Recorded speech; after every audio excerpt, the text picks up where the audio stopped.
Morning, beautiful people on the internet. Hope you're having a fantastic day. Now, apart from this year, it's been quite a while that we've been able to say, oh my god, what a great race. I came out of that 2 hours odd of watching that race and oh my god, it was amazing. It's been a while. The last time that happened was, what, 2021? The entire season was pretty good. 2022, start of the season? 2023, there was one race that was somewhat entertaining, and that was Singapore. Apart from that, been falling asleep ever since. Now that is unless you're a fan of Red Bull, or your name is Max Verstappen, and you enjoyed hearing the Dutch anthem every single race. Or hearing Crofty say, and Max Verstappen wins another race. Max Verstappen wins for Max Verstappen, Max Verstappen, Max Verstappen, Max Verstappen, Max Verstappen, Max Verstappen, Max Verstappen. Yeah, that wasn't fun. But 2024 is kind of a different season, and everyone's close. You can get pole position, or you can lose 6/10 in a couple corners because of your mistake and end up P20. The field is tight, maybe excluding Sauber.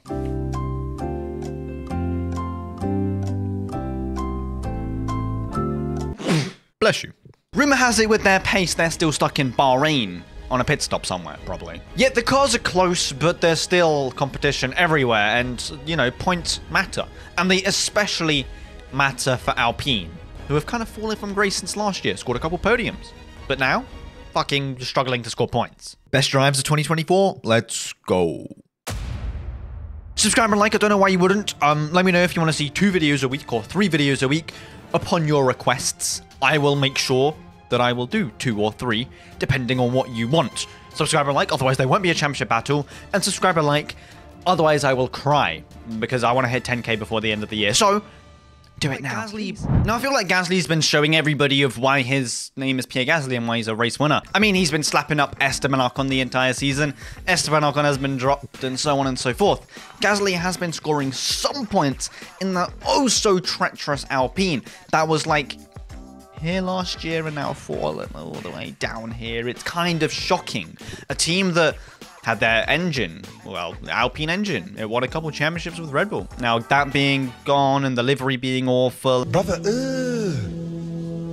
what's that? And the team just crumbling more than Red Bull, which I didn't think was possible. Anyways, Gasly's had some stellar performances. Let's not deny that in that oh-so-treacherous Alpine. We can talk about Monaco, where Lap 1 drama was insane. I'm not talking about Carlos Sainz, absolutely... what? Or I'm not talking about Sergio Perez and all of those shenanigans that happened down at turn 1. I'm talking about before the tunnel, where Esteban Ocon decided to send a dive bomb and just be Esteban Ocon.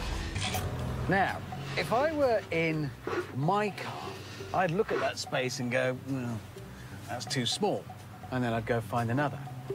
But that's not what a French person would do. Unbelievable, man. I don't understand what he was doing. He went to score points in that race, Pierre Gasly. Did he? He did. Yeah, he did. But that's also not the race that I want to highlight. Good. One of the best drives of the season by any driver, in my very, very oh-so-humble opinion, is Zandvoort.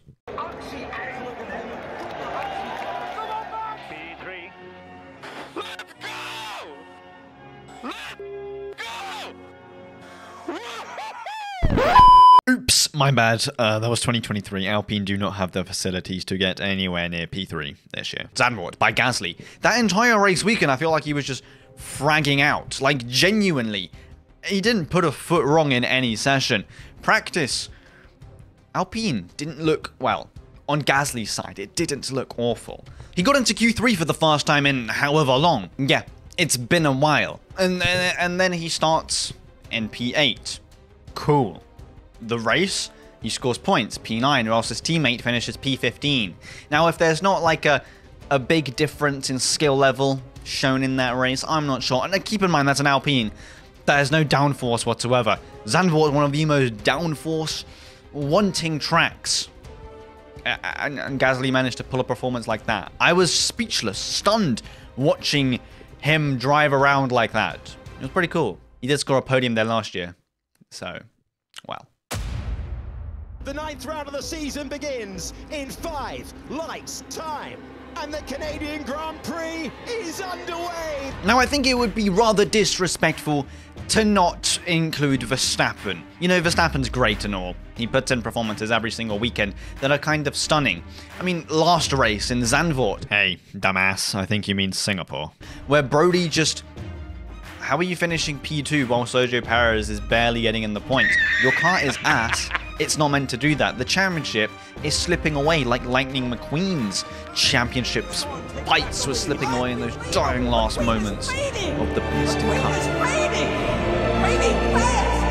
But I think one of the best drives we have seen this season was definitely Verstappen in Canada. I mean, he went through everything. He went through treachery. He went through rain, storm, thunder, snow, hail. He went through cars being bowling balls and Carlos Sainz killing Alex Albon and Sergio Perez doing a little 360, him staying out with car broken, and Verstappen just firmed everything like it was nobody's business. A great safety car might have saved him from Lando Norris, but the car, his car, Verstappen's car was no longer the dominant force. It was like, who's going to win? Hamilton or Norris? Let's be real, Verstappen is out of the equation. But Verstappen proved everybody incorrect and fragged out like he was playing a Warzone in lockdown and just won.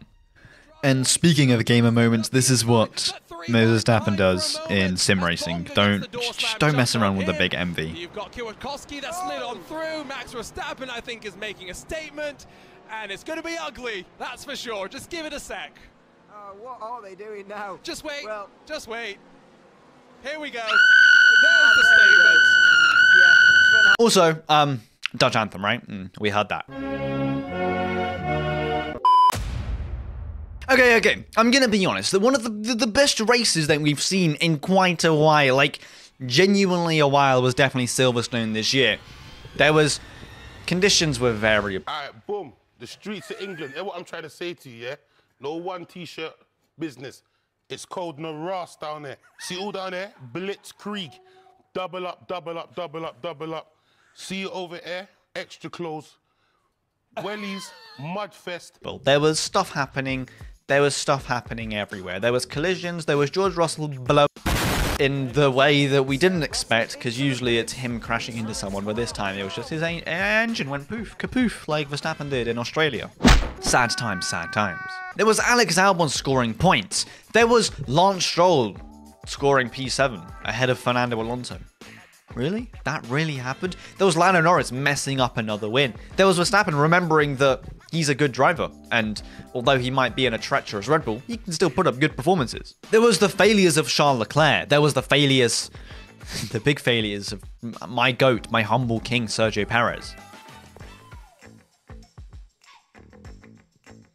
And let's not forget, the glorious Hamilton went roll the tape. He is ready to kickstart the celebrations. 8 times we've said it before. Here's a 9th for you.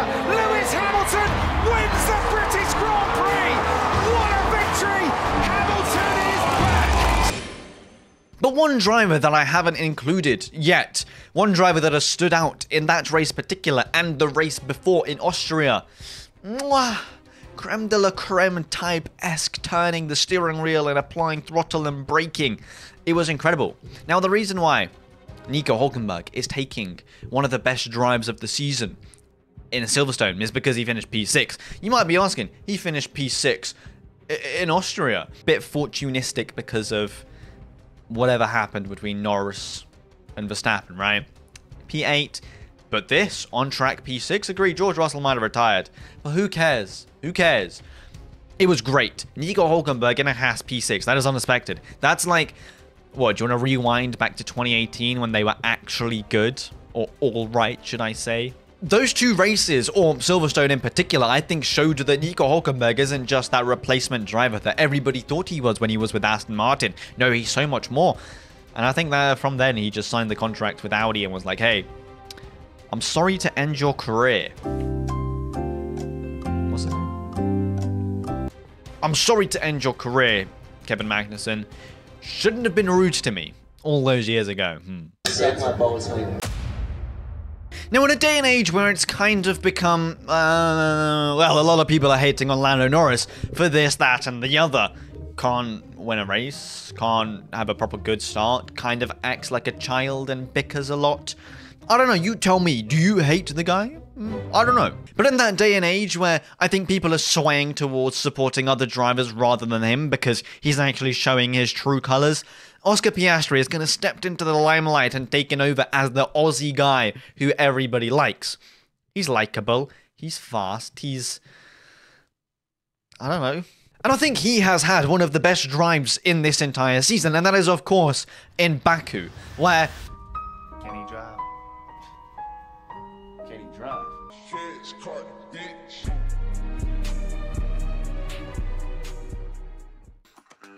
He just... It wasn't a free win. No, no, no. He didn't have any help from anybody. It was him versus the world. He was overtaking this, that, and the other. He was pulling off moves that you would only see done by the Ricardo. And I guess... Well, he's gone, so Oscar Piastri has to carry on the Aussie legacy, right? Maybe Jack Doohan can do some things, but... Let's be real, Oscar Piastri's probably got it in the bag by now. He was drifting thinking he's in Tokyo Drift. He's not. And he won the race fair and square thanks to Carlos Sainz and Checo Perez crashing out.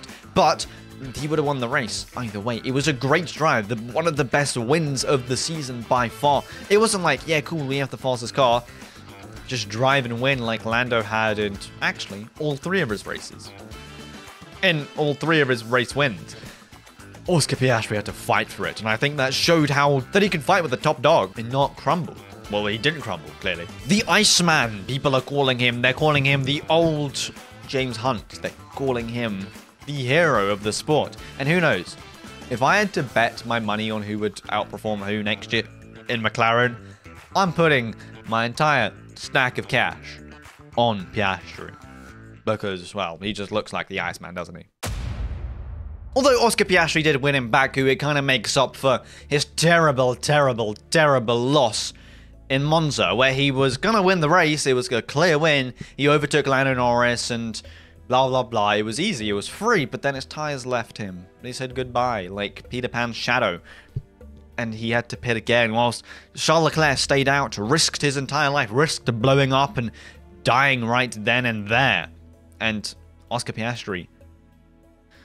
Anyway, Charles Leclerc, I think that was a great performance by him. It was like a one-stop strategy. It worked. It shouldn't have worked because it hasn't worked the entire season. The only time it has worked was when George Russell had his own masterclass of a performance. Also, one of the best drives in the entire season where, I'll only stop once in Spa. Really? Is that smart? Well, it was smart because he won the race ahead of Lewis Hamilton. Wasn't smart because he got disqualified because blood was wrong weight. But anyway, I think that both of those one-stop strategies deserve a Hall of Fame appearance. Disappointment for the people who stopped twice, but absolute glory. The fact that they managed to nurse their tyres for that long. It tracks that Spa, there's a lot of things to do. Monza, not so much, but still. The tyres can just absolutely catastrophically die. There's so many high-speed corners. I mean, what? The long swooping right-hander going into the chicane, and then there's Lesmo 1, Lesmo 2, and then there's Ascari chicane, which is like hella fast, and then there's Parabolica, which is also fast. The tire wear, come on, that's pretty cool. Like the fact that you can nurse tires for that long, and same with Spa, George Russell, Hall of Fame performances. It's a shame that Russell... Anyway, with that said, let me know down in the comments if you think there's any more Hall of Fame performances that have come out of this season. Let me know down in the comments whilst you're down there, and let me know if you want 2 or 3 videos a week. Yeah, do that. Have a safe, fantastic rest of the day. Love all of you guys. Please subscribe because I want to get to 10K by the end of the year. Don't die because then you can't watch other videos. And peace! That's all, folks.